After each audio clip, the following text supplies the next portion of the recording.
Close your eyes. Turn off the lights. Take a deep breath. Now imagine. Everything I say is happening to you.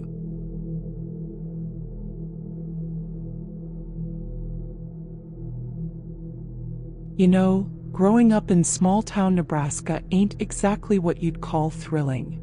We're talking about the kind of place where the biggest scandal is when Mrs. Henderson's prize roses get trampled by the neighbor's dog.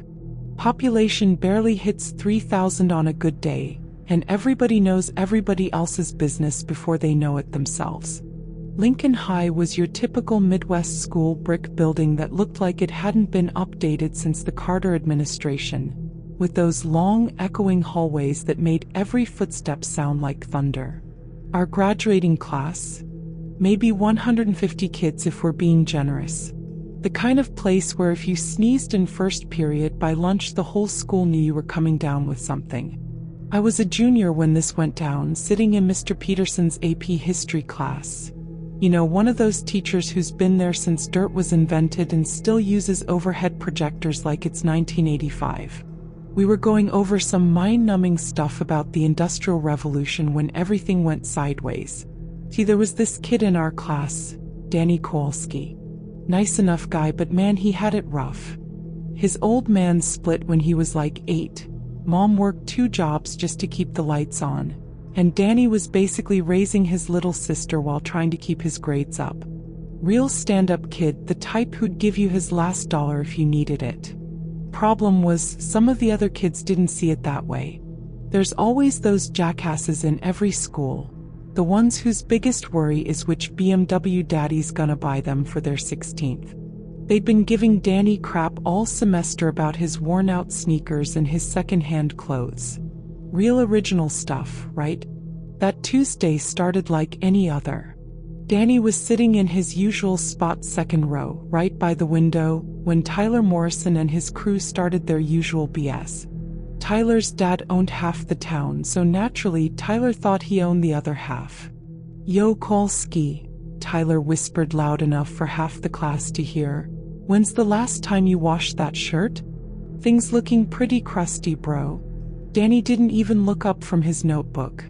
Kid had more self-control than I ever did at that age. But Tyler wasn't done. "Maybe if your mom wasn't too busy working at the truck stop, she could teach you about hygiene," Tyler continued, and that's when I saw Danny's hand tighten around his pencil.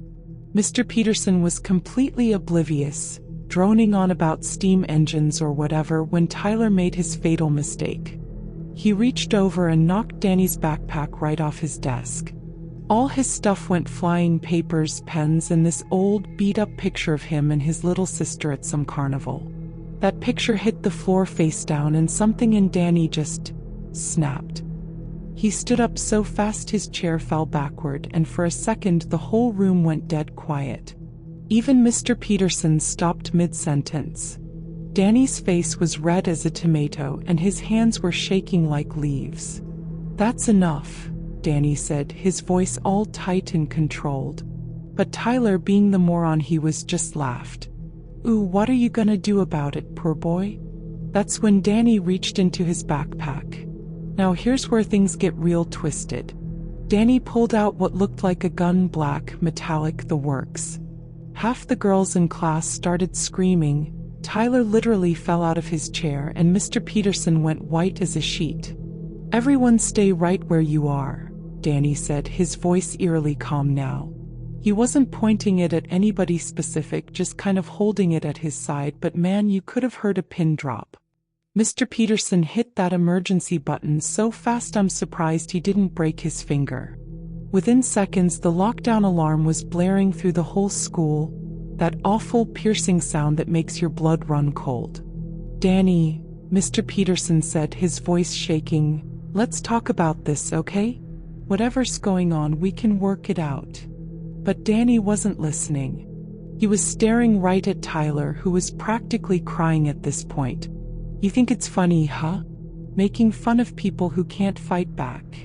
The thing is, as Danny was talking, I started noticing something weird about that gun. The barrel looked off. Too wide, too round. And when he shifted it in his hands, I swear I heard this little click-click sound.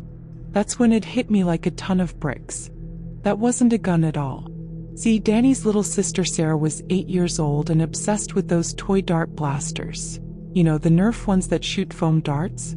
She'd been begging Danny to get her this new model for weeks, and apparently he'd finally saved up enough from his part-time job at the grocery store. The gun was actually a realistic-looking toy blaster that fired harmless foam darts. But in the heat of the moment, with everyone's adrenaline pumping and the lighting in that old classroom being what it was, nobody else had figured it out yet. Danny stood there for what felt like hours but was probably only a few minutes, just looking at Tyler with this expression I'll never forget, not angry, not violent, just disappointed. Like he was tired of being everyone's punching bag. Finally, he said, "You want to see what it feels like to be scared?" And he pulled the trigger. Thwop. A bright orange foam dart hit Tyler square in the chest and bounced harmlessly to the floor. The look on Tyler's face was priceless, confusion, relief, and embarrassment all rolled into one. Some kids started laughing, others were still too shocked to process what had just happened. But here's the kicker. By the time the SWAT team burst through the door, all tactical gear and shouting commands, they found Danny sitting calmly at his desk with a toy blaster and Tyler Morrison hiding under a table, still convinced he'd almost been murdered. Took about 5 minutes for everyone to figure out what had actually gone down. Danny got suspended for 2 weeks for bringing a weapon replica to school and causing a panic, but honestly, Tyler and his crew never bothered him again after that. Sometimes the scariest monsters aren't the ones with real claws, they're the ones we create in our own heads.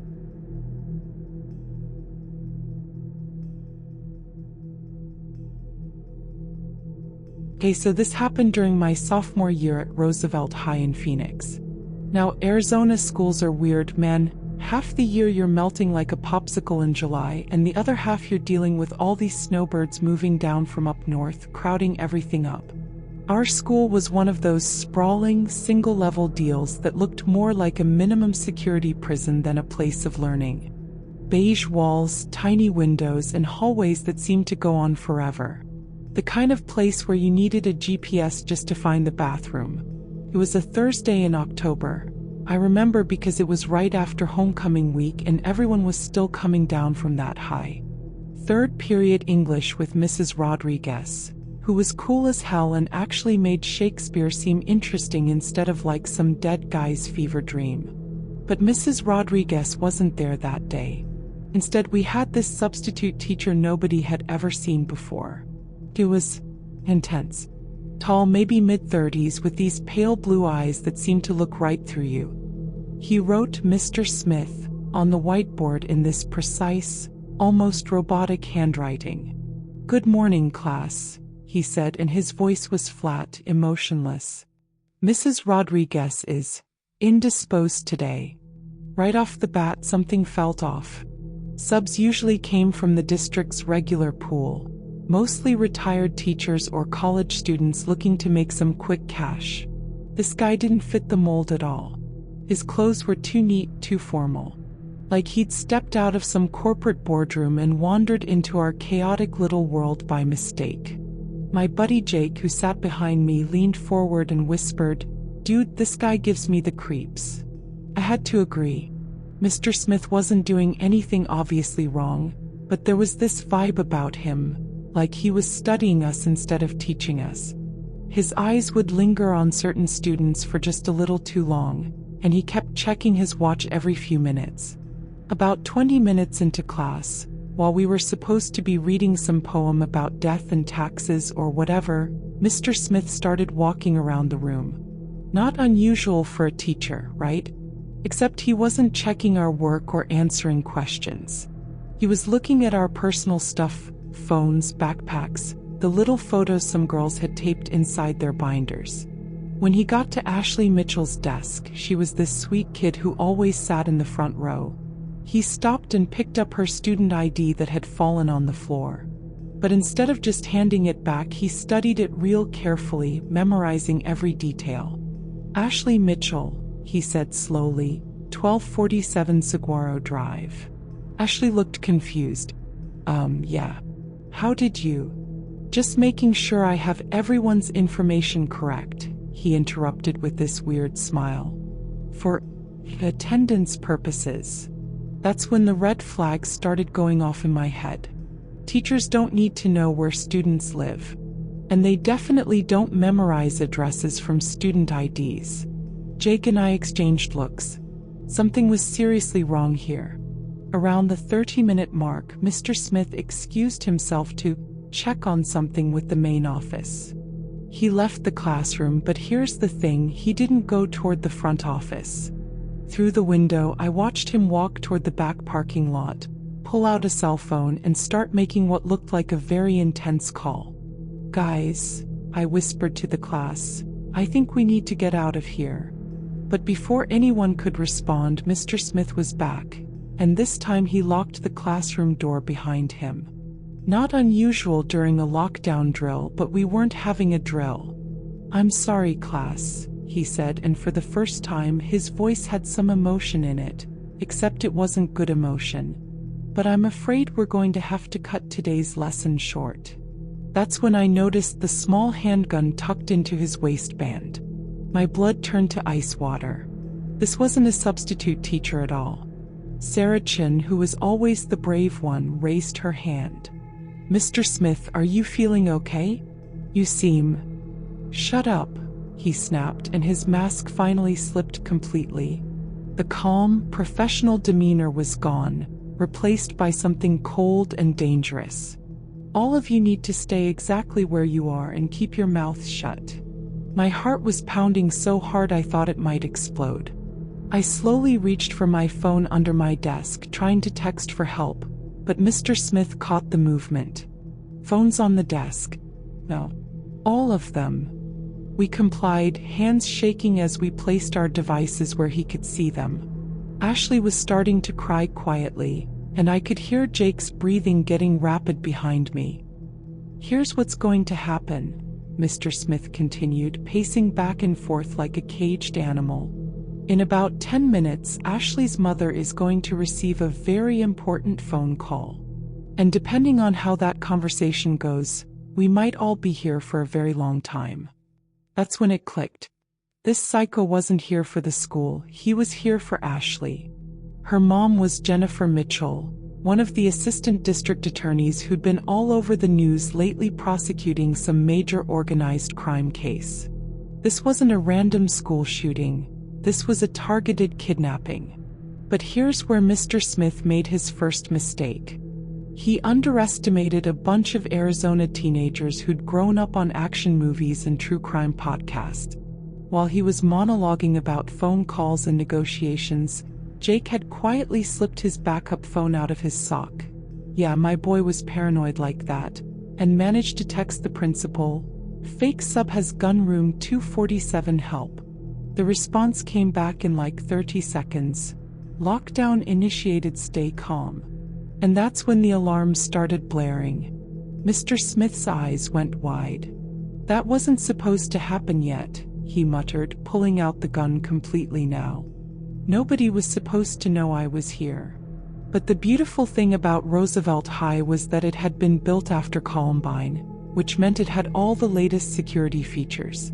The moment that lockdown alarm went off, every door in the building automatically locked from the outside, trapping Mr. Smith inside with us instead of giving him an escape route. He realized his mistake pretty quick. No, he said, running to the door and yanking on the handle. This wasn't the plan. That's when Ashley, bless her heart, found her courage. You made a mistake, she said, her voice stronger than any of us expected. My mom doesn't negotiate with terrorists. And neither do I. Mr. Smith spun around, gun raised, but Jake was already moving. See, Jake had been wrestling since middle school and he was built like a linebacker. He tackled Mr. Smith around the waist and they both went down hard. The gun went flying across the room and suddenly everyone was moving at once. Sarah dove for the weapon while the rest of us piled onto Mr. Smith, holding him down until the SWAT team finally breached the door. Turns out Mr. Smith was actually Vincent Torres, a hired gun working for the crime family Ashley's mom was prosecuting. The plan was to grab Ashley during school hours when security would be lighter, use her as leverage to force Mrs. Mitchell to throw the case. What Torres didn't count on was a bunch of stubborn teenagers who'd watched way too many action movies and weren't about to go down without a fight. Ashley's mom got her conviction, Torres got life in prison, and Jake got a full scholarship to ASU for wrestling. Sometimes the real heroes don't wear capes. They wear leather jackets and carry backup phones in their socks.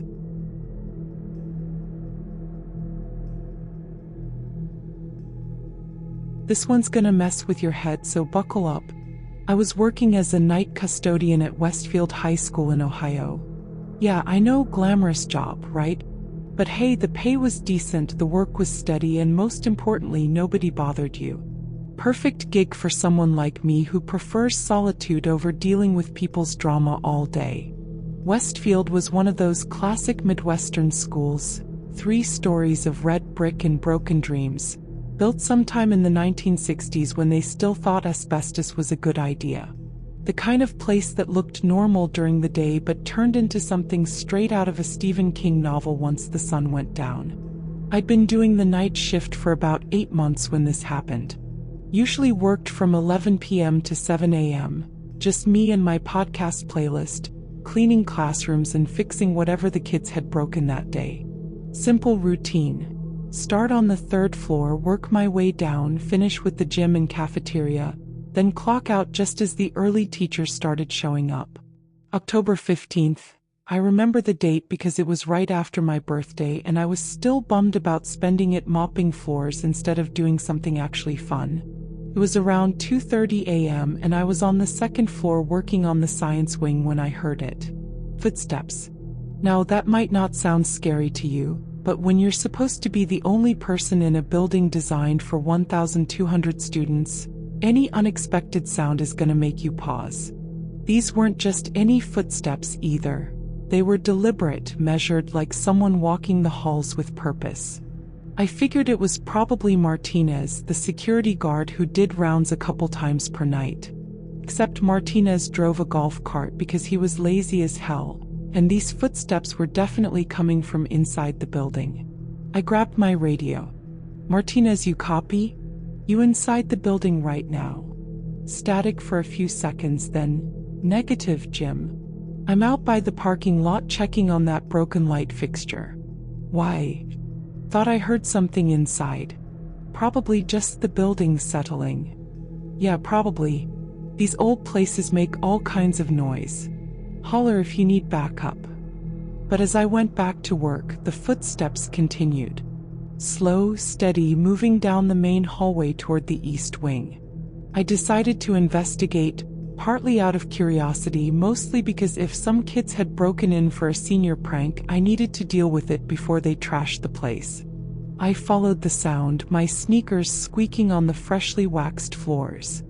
The footsteps led me toward the computer lab, which was weird because that room was always locked tight after some incident with stolen equipment the year before.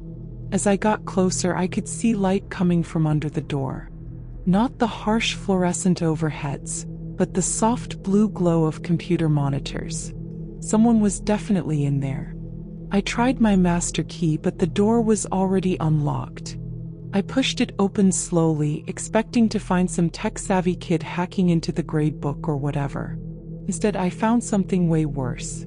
There were maybe 15 people sitting at the computers, all wearing dark hoodies with the hoods pulled up. They weren't typing or playing games.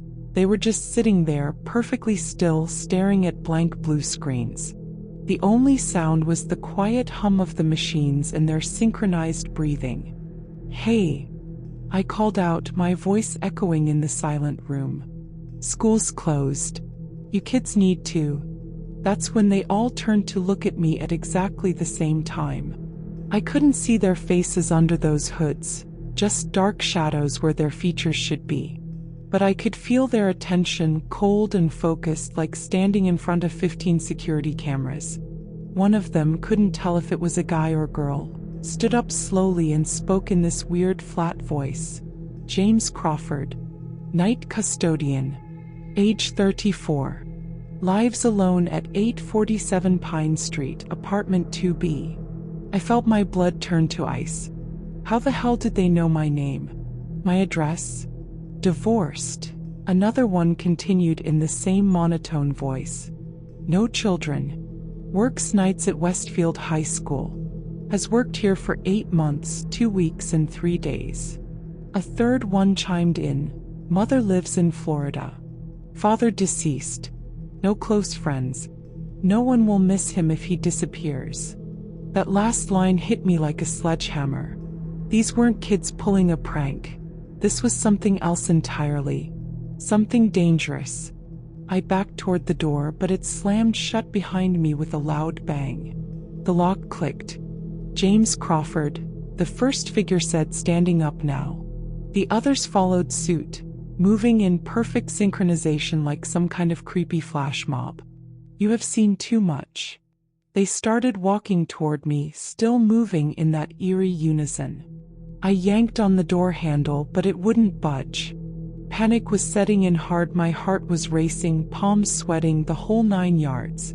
That's when I remembered the emergency lockdown button. Every classroom in the school had been fitted with these things after Sandy Hook, little red buttons that would instantly lock down the entire building and alert the police. I'd never had to use one before, but desperate times and all that. I slammed my fist on the button. Immediately, alarms started blaring throughout the building, not the normal fire alarm, but the specific lockdown siren that meant serious danger. Emergency lights began flashing in the hallways, and I could hear the automated announcement echoing through the school.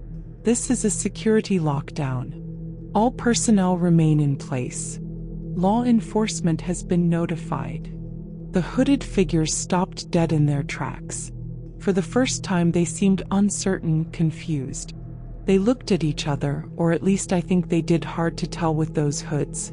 And I heard what sounded like whispered conversation, though I couldn't make out the words. That's when Martinez's voice crackled over my radio. Jim, what the hell's going on in there? The whole building just lit up like a Christmas tree. I grabbed the radio with shaking hands. Martinez, call the cops. There are people in the computer lab and something's seriously wrong here. Already on it, buddy. Police are en route. You just stay put and stay safe. But the figures weren't waiting around for the cavalry to arrive. They moved toward the windows. We were on the second floor, mind you, and started climbing out onto the fire escape. One by one, they disappeared into the night like shadows. By the time the cops arrived 10 minutes later, the computer lab was empty except for me, still shaking like a leaf and trying to explain what I'd seen. The weird part, the computers showed no sign of recent use. No browsing history, no logged-in accounts, nothing. The security cameras for that hallway had mysteriously malfunctioned between 2:15 and 3 a.m., exactly the time frame when everything went down. But here's the really messed up part. When the police ran a check on all the personal information those figures had rattled off about me, every single detail was correct. Stuff that wasn't in any public records, like how long I'd been working at the school, or my father's death 3 years ago, or the fact that I'd been divorced twice. The investigation went nowhere. No fingerprints, no DNA, no witnesses except for me. The official report listed it as a possible break-in by unknown juveniles, but I knew better. I quit that job the next week. Started working day shifts at a grocery store, where the weirdest thing that happens is someone trying to return expired milk. But sometimes late at night when I can't sleep, I wonder, who were those people? How did they know so much about me? And most importantly, what would have happened if I hadn't hit that lockdown button? Some questions are better left unanswered.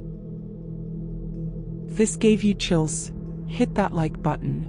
Want more true horror? Subscribe to Eerie Files. And don't keep the fear to yourself. Share it with someone brave enough to handle it.